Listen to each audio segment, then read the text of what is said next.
tends to be something that you would associate with kids, because, you know, they like sweets and candy, and they like bright colors.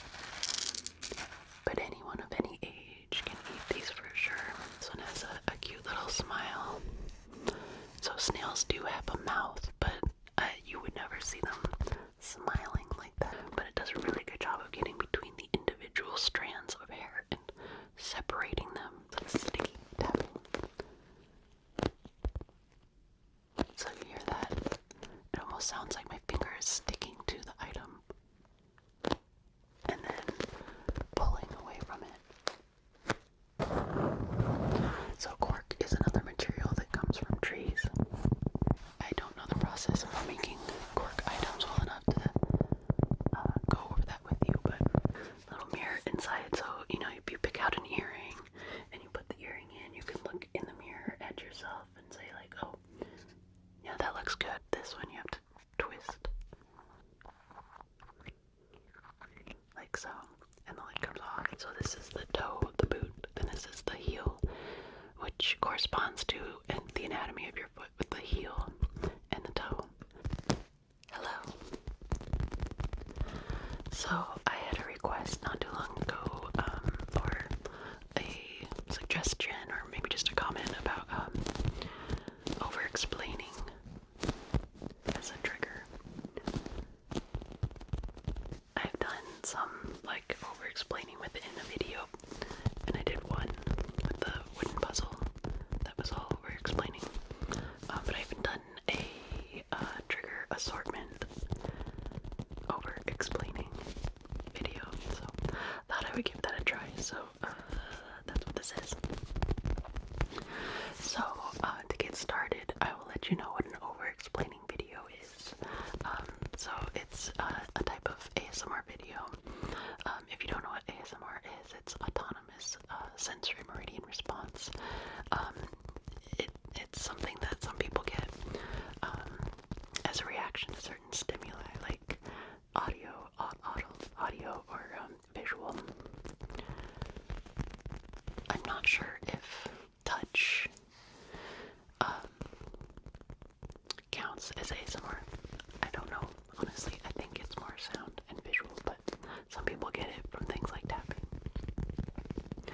or visual personal attention type things, like if I can just get that off of your face for you there. There you go. Okay. A lot of people prefer whispering as a trigger on its own, but sometimes in role plays people will do soft speaking. And in that case, I think the bigger trigger is the actions of the artist or the creators making the video, as far as, you know, like checking for things and testing you out and examining you, that sort of personal attention. So but I think soft-spoken can be a trigger for people, but the like typical is whispering, so I will continue whispering because that is what triggers my ASMR. So now that we have that out of the way, now you understand ASMR. An ASMR trigger is one of those things that triggers the response. And this specific trigger that we're doing today is over-explaining. So in that case, each item that I pick up, we call these an ASMR trigger. Each item or trigger that I pick up, I'm going to make the typical sounds that I would normally, whether that's tapping, or for this one it's a squishy, squeezing, it could be scratching, it could be doing some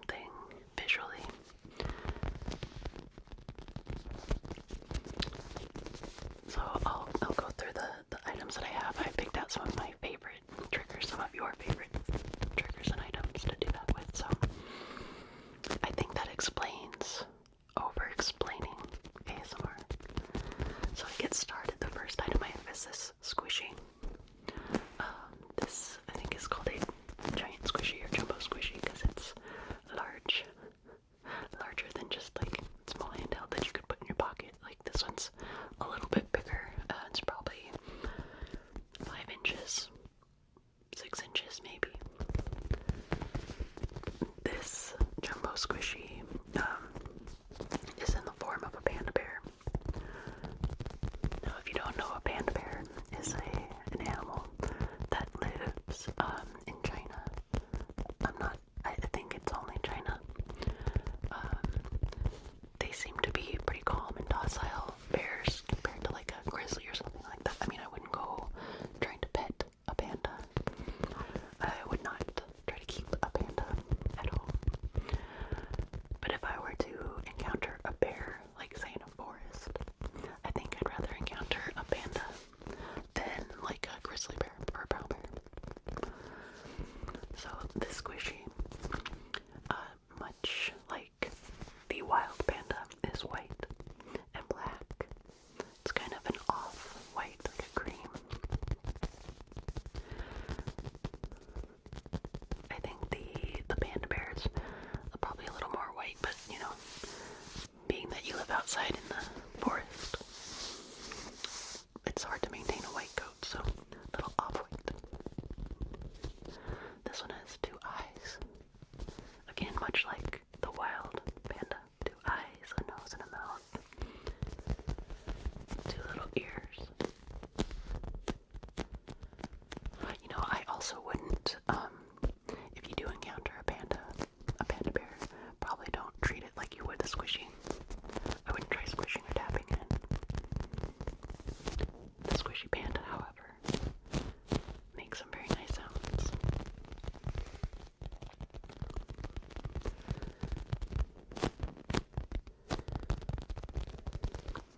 Okay, let's try something different. Let's see.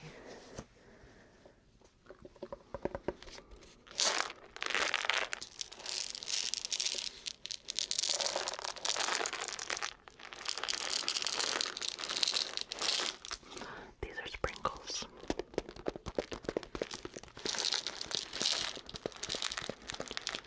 They have other names in other places. I call them sprinkles, and I'm trying to think of the names that other people use.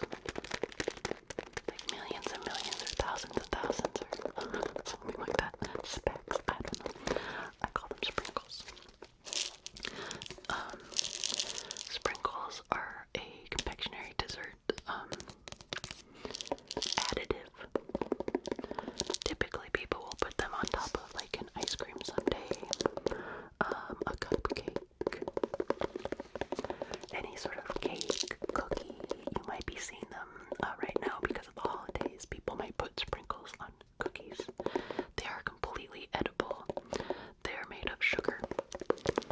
I don't know what else is in there besides sugar and like a color additive.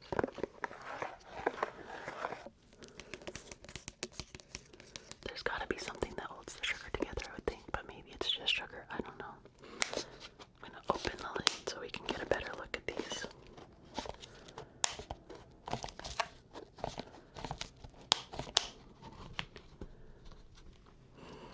They smell very nice. So I'm gonna use this brush handle. Give you a closer look here. See if I can focus the camera. When you focus the camera, that means that like the thing that's near to you or farther is in focus. You can see it better than the thing that's further or closer. So I'm gonna make this focus a little bit. So these are the sprinkles. If I move them around, you can see there's all sorts of colors. There's blue, green, white, pink, purple, yellow, all sorts of colors there. Okay, we'll see if the camera will focus back on me instead of, there we go, okay. So, these little bits of sweetened color that you use for baking. You know, it tends to be something that you would associate with kids, because you know they like sweets and candy, and they like bright colors. But anyone of any age can eat these for sure. You don't have to be a kid.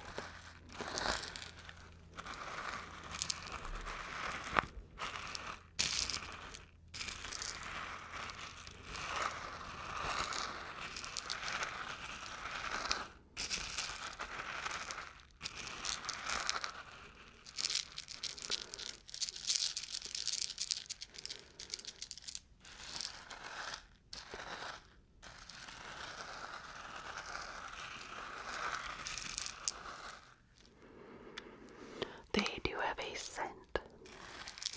Not surprisingly, they are sweet smelling.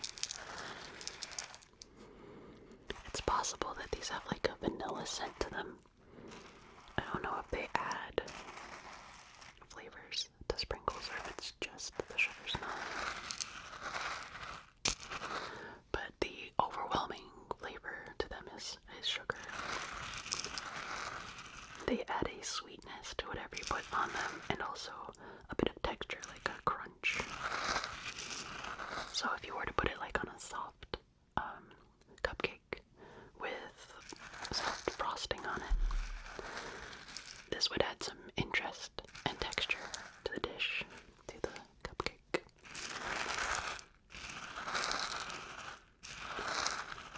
It also gives a festive look.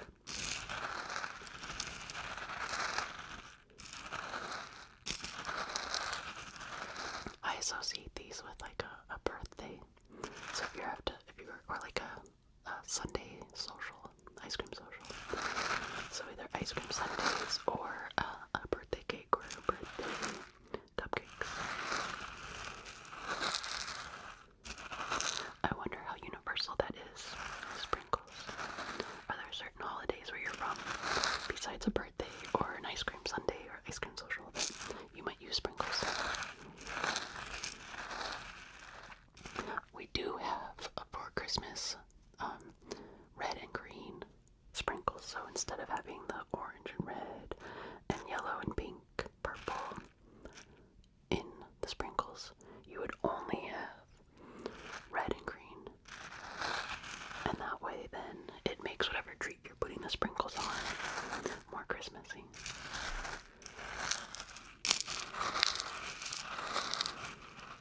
Okay, I'm gonna put the lid on those. And we'll try something different.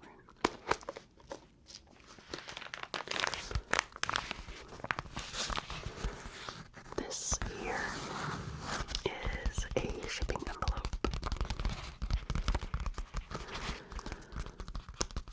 Now there are times when you might need something, a household item, something for your pets or your children. You might want to order like a gift for something like Christmas or Hanukkah or a birthday, and you don't want to leave the house, or you don't know what store you might be able to get a specific thing, or you went to a local store and they didn't have the thing that you wanted, or there's a global pandemic and you don't want to go into a store with a bunch of people without masks on.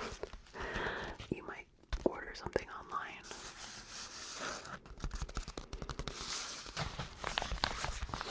Generally, when you order something online, the item is then mailed to you. It can come in an assortment of different package types. So there's like plastic bags or plastic envelopes that can be used. I'd say the most common is a cardboard box. A cardboard box. But if you have a smaller item that's a little more flat or soft, say like a t-shirt, and it's just foldable, it could be put in something like this.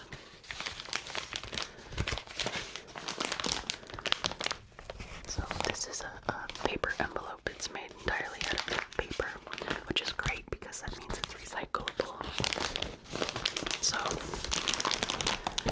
this opens up, and there's a cavity, an opening on the inside, and then there's a flap that comes over that was ripped off of this one that seals the bag.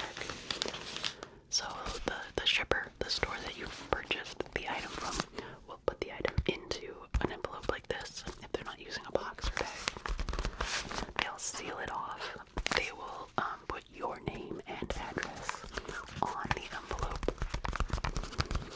They will then hand it to a shipper, some sort of package delivery service. That could be the post office for whichever country you are in, or whichever country the shipper is in. So for me in the US, it would be the USPS, the post office, US post office. Or they could use something like FedEx, UPS, DHL, depending on where you are. And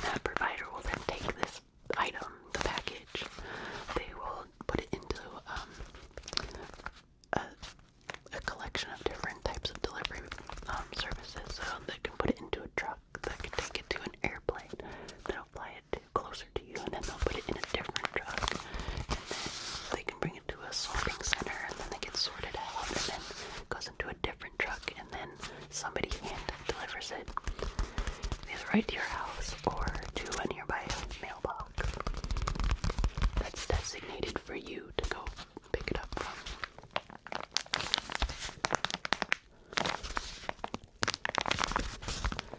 So this particular one being made out of paper means that the materials used to make this either started as a different paper product that was recycled and turned into this, or it came directly from a tree. So it's amazing they can take a tree, like you would just see like growing in your yard or on the street, big trunk, leaves. They take those trees, they chop them down. I think they take off the bark and then they take the wood that's on the inside. The inside of a tree is called wood. And they pulverize it, they shred it up, and then mix it with some water and some other bonding agents, I think. And then it's pressed out and forms into paper. So the end product then is paper or cardboard. There's lots of different types of paper. You can have it in like a book, like this one. See, like these pages. Paper, all the same process, coming from a tree. But now we know that, we enjoy having trees. We need trees. They're good for the planet. So we don't want to cut them all down. So what we then do after we get a product like that that's made out of paper, we want to make sure we recycle it. Like I said, we can then make other paper products out of paper products. It's amazing they recycle it. So, like as you can see on this one, it says paper bag, and it has this little symbol, these arrows that point around in a circle. That symbol is representing the life cycle of a recyclable item. So that could be aluminum or glass, paper, cardboard, anything like that. Lots of different metals. So if an item is recyclable, if it has this item with this symbol on it specifically, you want to make sure that it gets put into a proper receptacle for recycling so that it can become another product and continue on that way. It's pretty neat.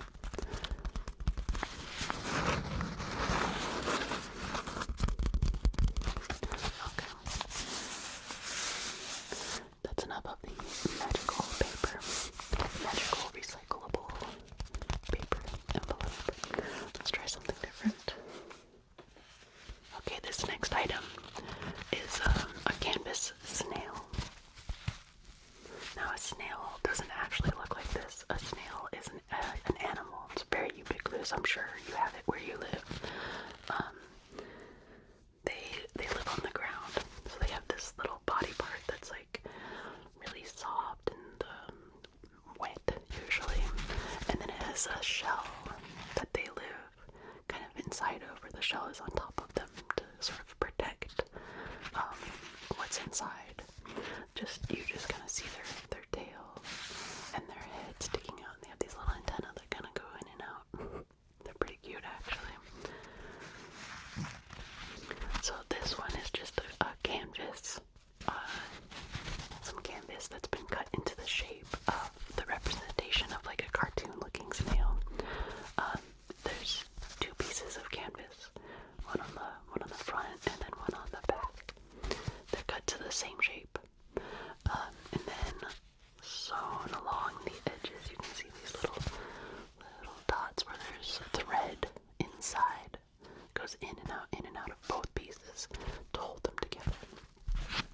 And then in this section you can see it's wider. There's like cotton stuffed inside. You can see part of it's kind of sticking out.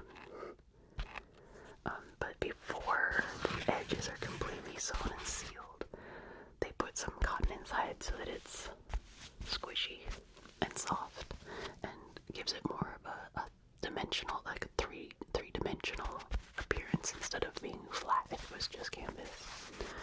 This part has a piece of like a foam inside of it that they put in there before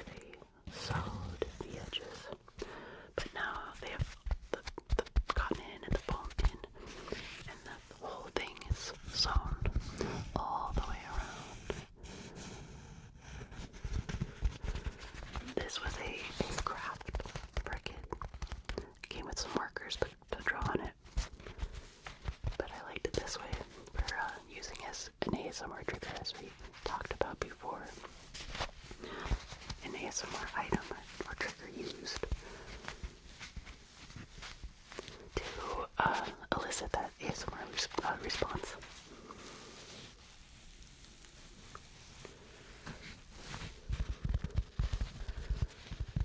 This one has a cute little smile. So snails do have a mouth, but you would never see them smiling like that, I don't think, in real life. I think that's just the cartoon version of the snail that they use to make it look a little more friendly.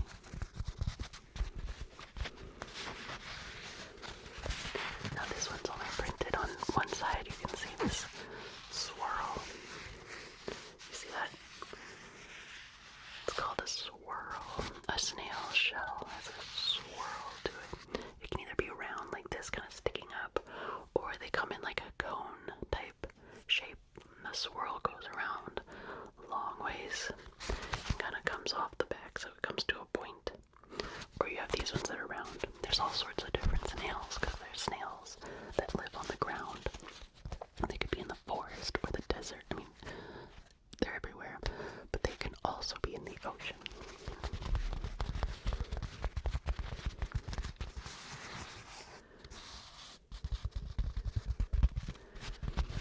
But this one, the canvas kind, I wouldn't want to be like holding an actual snail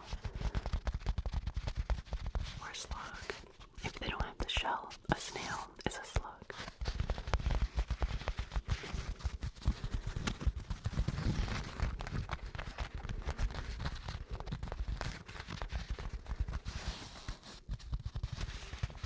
Okay, let's see what else I have here. This.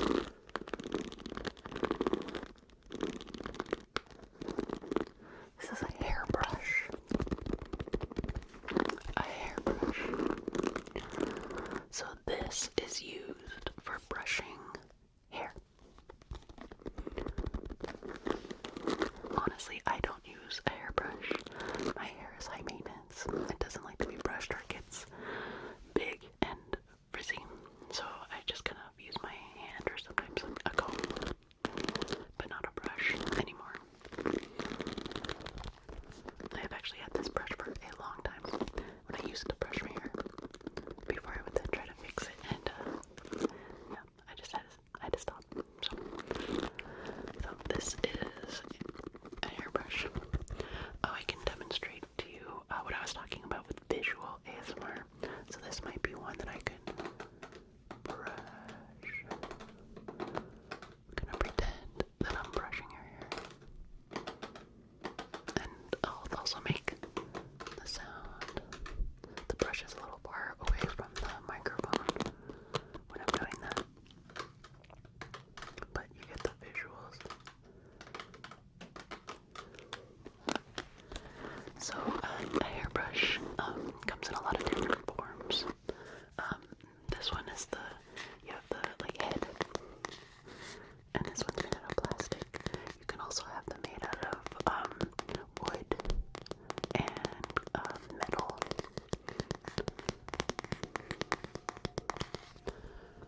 I'm sure there are others as well, but this one is plastic. I think that's the most common modern day brush. I think wood used to be more common.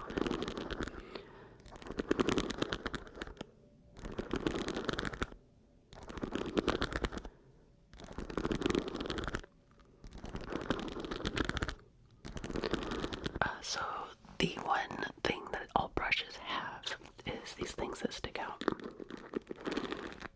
of the head.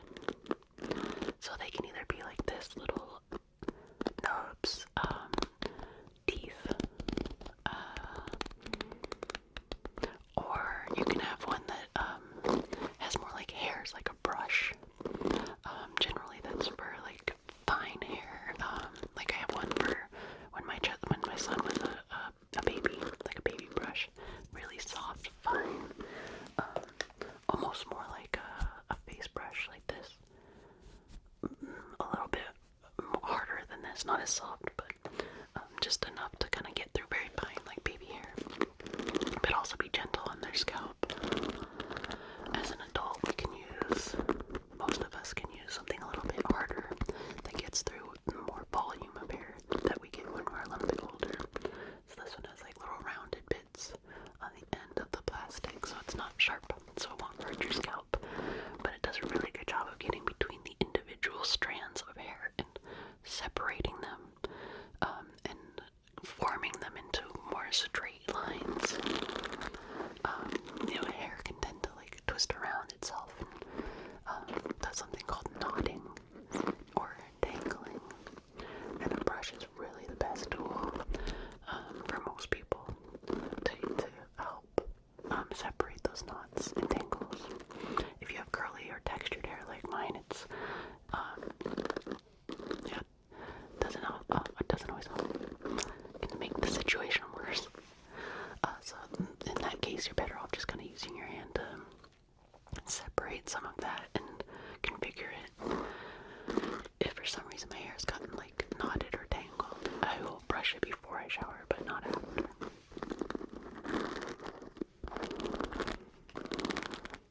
So this particular brush is white, and this like neon green, like seriously, I'm pretty sure I've had this since the 90s, maybe early 2000s, I don't know. So I think this green was kind of in at the time. It's like a neon, and this handle is actually really cool. It's like squishy. I don't know if you can see the indents that I'm making on it. It's kind of cool. But I guess if you are going to be holding onto a brush for a long time, it might be nice. It kind of forms into like an ergonomic handle. Maybe if you're like a hairdresser and using a brush a lot, that might be good. Or if you're doing braids on somebody and you had to keep brushing, maybe this would be nice to have the handle. Or if you're blow drying your hair, like doing a blowout or something like that, maybe that would be nice to have the soft grip on it. But I feel like most people probably aren't holding the brush long enough for that to be a factor. But it is kind of fun.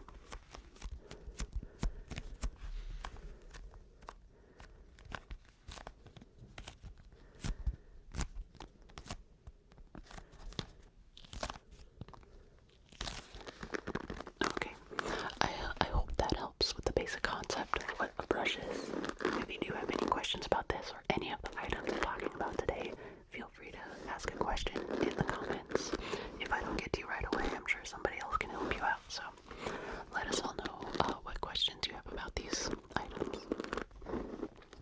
and we'll help as best as we can. Okay, let's see what else. Okay, this one will be too old. We can talk about the trigger sticky tapping, and we can talk about this specific item. So one of my favorite sounds, ASMR triggers, is sticky tapping. So you hear that? It almost sounds like my finger is sticking to the item and then pulling away from it. You hear that? So let's see, like with this one, this won't be sticky at all. You just hear the pads of my finger tapping off the object, making a percussive sound when I do it. With something like this, you get the percussive tapping, but also the sound of my finger coming away from the item. Adds like just a really great dimension to the tapping. You can do it slow.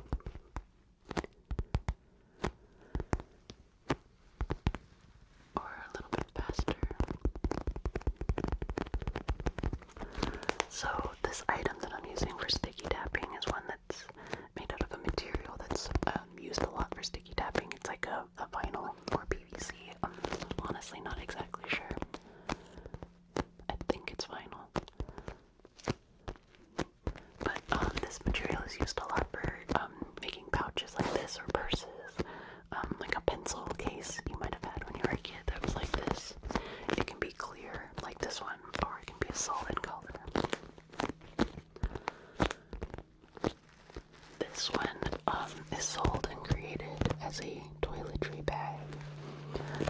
So you could use it for travel. So you would open this as a zipper. You would open the zipper, and inside you could put things like a toothbrush, toothpaste, like travel-size bottles of shampoo and conditioner, anything like that. Like, I feel like this would be a good one because you can use it easily for flying, where you have to have like a clear bag with little bottles that are like 3 ounces or smaller in order to check, or not check, to carry on with you on an airplane. So the clear bag helps the security, the TSA, to see what's in it when it goes through the scanner. So I think that's why you see more of these clear toiletry bags. So this one, instead of just being clear, they put this cute design on it. So it's nice to look at too. This one has a cactus, a little cartoon cactus.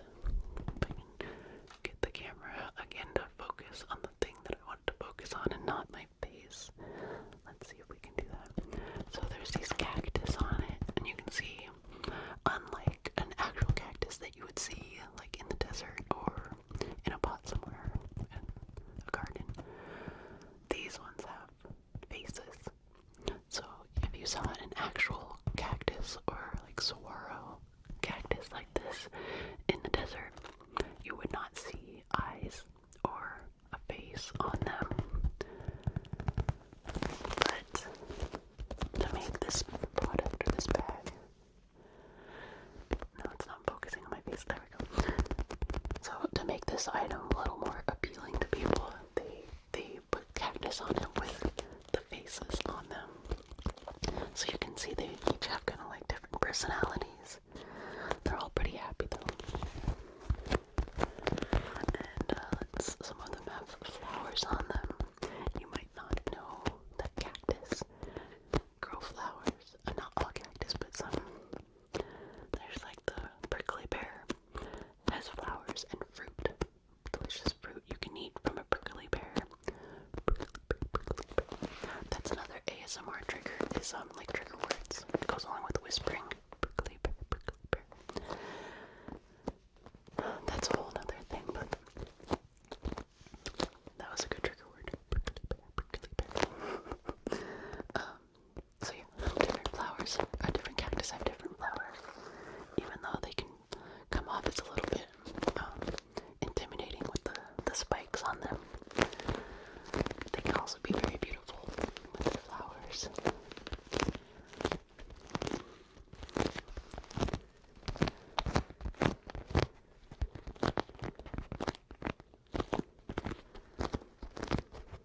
Cactus are also home to a lot of different species of birds.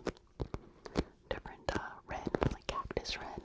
There are some owls, I think, that will make their homes inside of a cactus. I mean, they have to be pretty large cactus, like a saguaro, for that to be. Cactus are also a great source of water. They're basically big water tanks. They hold on to water so that they can go long periods between rain or watering.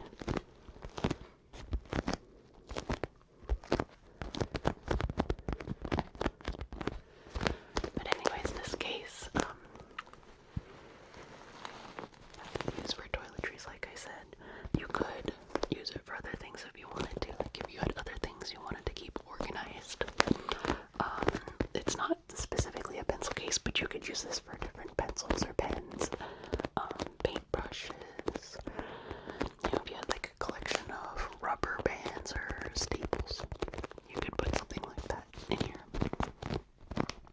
Anything really. Anything that was smaller than this bag, you could put in this bag. I put a towel inside this bag. A dish towel that's used for drying dishes in the kitchen. But I used it to keep the shape of this bag. So it was a little bit better for tapping.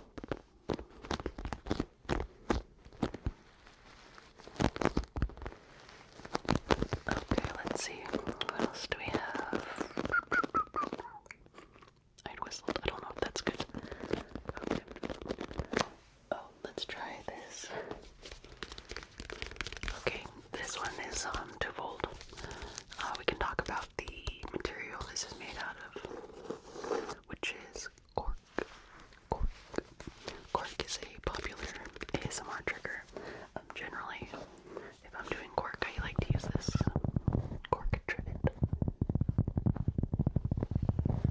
because it makes a great sound. So actually, let's talk about cork with this one, and then I'll show you the item that I just showed you.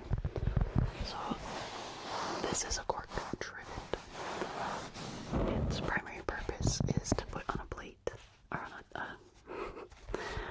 to put on a table, and then you can put something on top of it, like a pot or a casserole, something like that you don't want to touch the table that you're putting that down on. So this insulates the heat from the table so that you don't damage the table.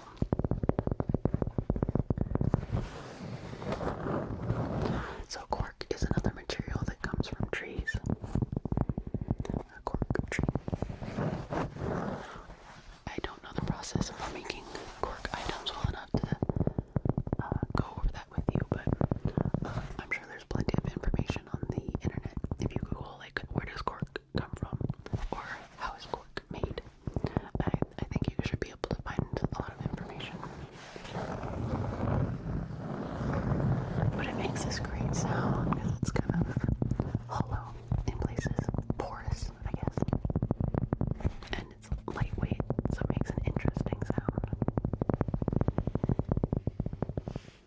Okay, so then I have this little jewelry box that is made out of cork.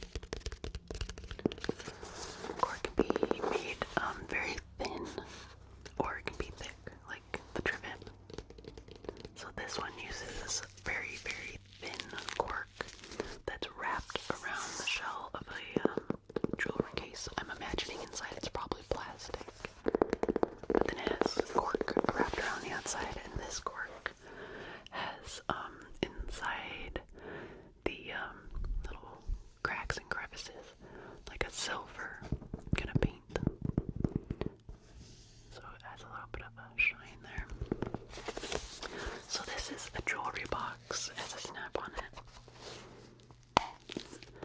that opens, and inside it has places that you can store things. So the intended purpose is for jewelry. So you have these little spots right here that you can put rings. So the ring kind of goes in between these little pockets, or in this pocket, so the ring spaces out so you can see which one you want to pick out.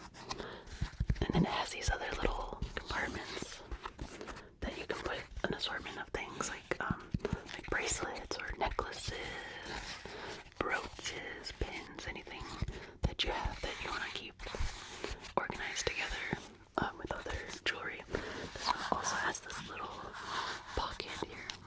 You can see it has like a little elastic top to it, a little pouch where you can put things, and it has a mirror. You can see yourself. There you are. Little mirror inside, so if you pick out an earring and you put the earring in, you can look in the mirror at yourself and say like, oh, yeah, that looks good, or like, no, I like that one. You can put the earring back, take out a different one, put it in, and then take a look. Yeah, that looks good. So then you close this snap, and that holds it closed so that your items don't fall out. And it's just a great way to keep your jewelry organized in one place.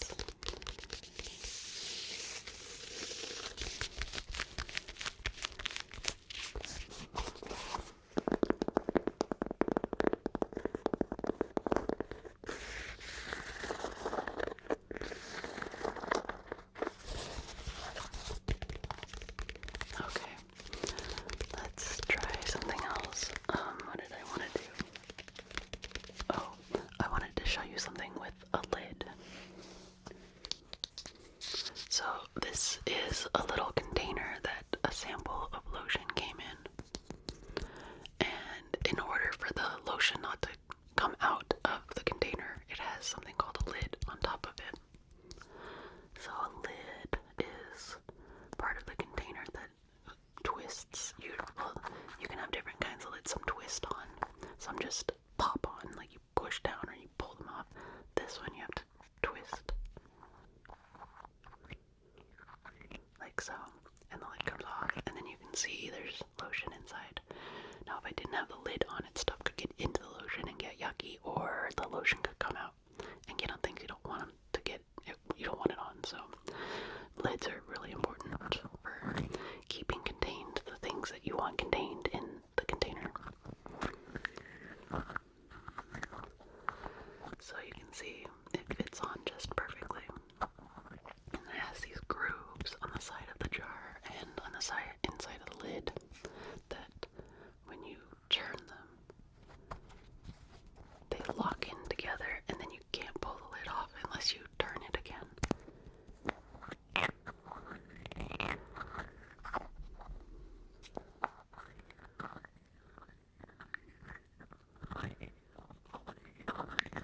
This is also a really great ASMR trigger, the sounds that it makes.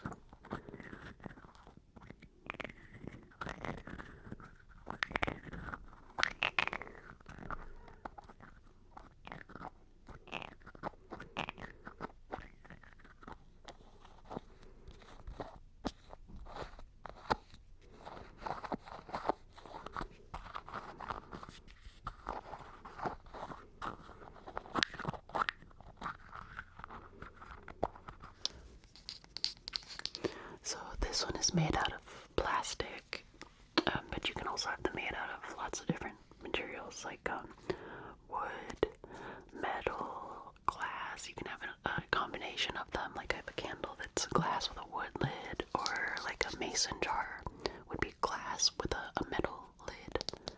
I've even seen little jars made out of like stone, like out of rocks. Very cool. So this one is plastic. It's probably the most common material that you'll get if you were to buy an item at the store that comes in a jar.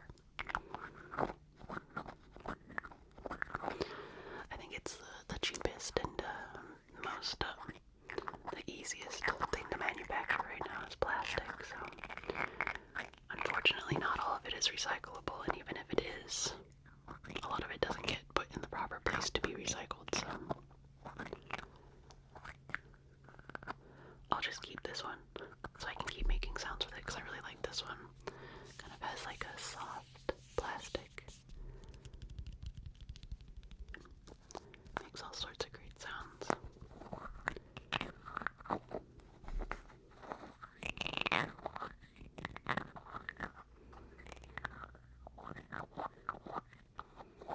So that is a little jar with a lid.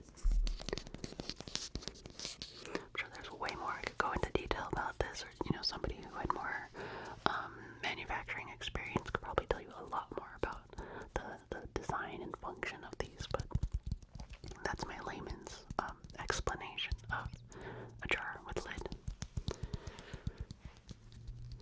Okay, let's try one more item. Okay, so this has lots of different names. Most typically, or most commonly, most simplistically, it's a boot. A boot. This particular kind of boot is generally used for rain or wet circumstances, like if it has recently rained or you're near a body of water like a river or a lake. The material is also like a plastic or rubber, maybe rubber, and it's thick, so it's not porous at all. So if you were to put like this end of the boot into a body of water of some sort or a tub, no water would get in and touch your foot. The only way that water would get in this boot to touch your foot is through the top here. So this goes up higher than a normal shoe would, so that if you step into water up to like here, you'll be fine, and you won't get water on your foot. If you're wearing just a normal shoe that like stopped around your ankle, you could stand in like half an inch of water, but anything more than that, you're probably gonna get water in your shoe. Nobody likes wet socks or wet feet when you're walking around, so these boots are great for keeping your foot dry. I do have two of them. For those that have two feet to keep protected when you're out and about. And these ones, the specific size of these are for a small child. I mean, we're talking like 2, 3, maybe 1.5. My son is a little over 3 now, and he can't fit in this anymore. He's a very small child. And this one happens to look like a frog. So not all boots are rain boots. I didn't go into the rest of the names. So boot, rain boot, galoshes. Those might also be lower. Wellies, puddle jumper,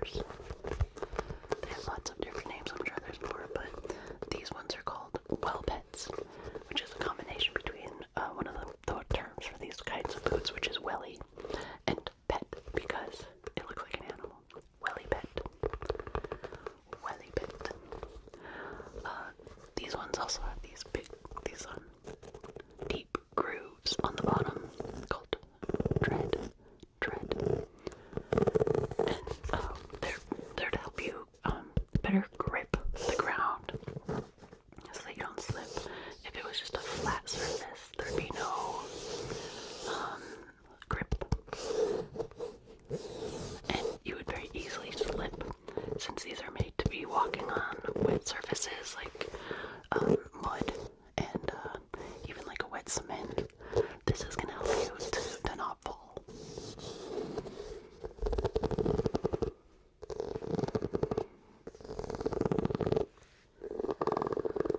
I keep them around because I really like that sound as an ASMR trigger.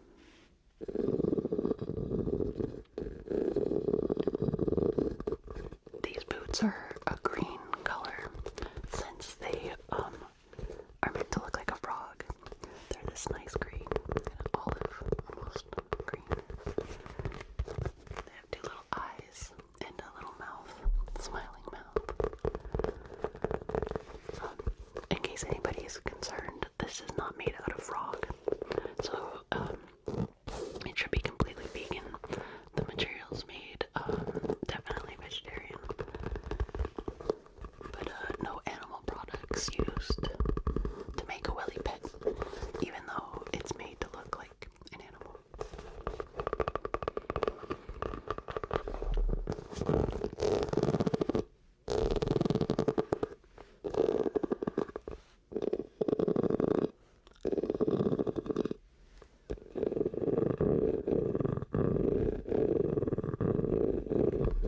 I think it kind of sounds like a cat purring,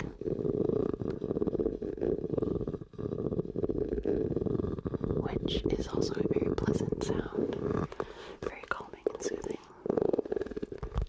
So in order to wear one of these, one would put their foot into this hole in the top, put the foot in, and then your foot curves around so that the heel of your foot goes here and your toes go up here by the face of the frog.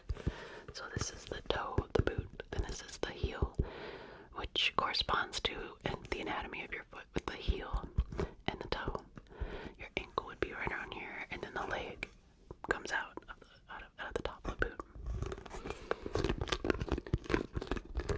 Very, very helpful item if you're somewhere with lots of water and wet things, like if you're going fishing by a river or a lake.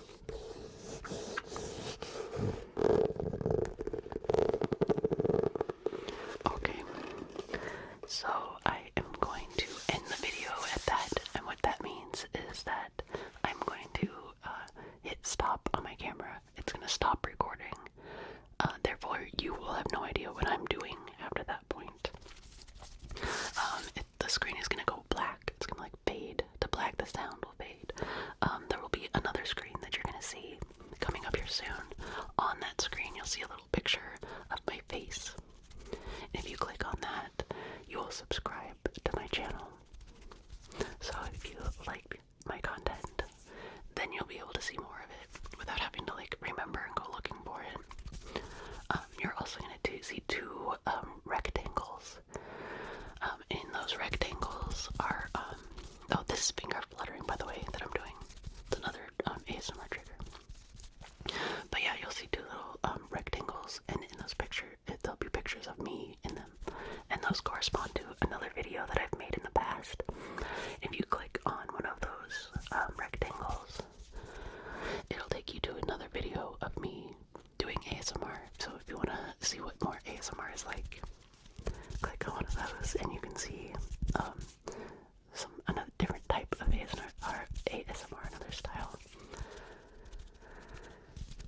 I will probably put one that's the over-explaining the puzzle one, just because that was my first over-explaining, and it's also my most popular because GB shared that video, or talked about it and did her own version of it. And in the other one, I'm going to let YouTube pick out what they recommend for you. So there'll be one that's a puzzle, and then the other one is auto-generated by YouTube. They're going to look through like past videos that you've watched and come up with a video they think you would like. So I'll let YouTube do that for you. So you can also, if you look below this video, there's a picture of a thumb like this doing thumbs up. If you click that, it helps me so that YouTube can share my videos with other people too. Okay, I think that explains all of it, so get ready. I'm gonna say bye bye bye.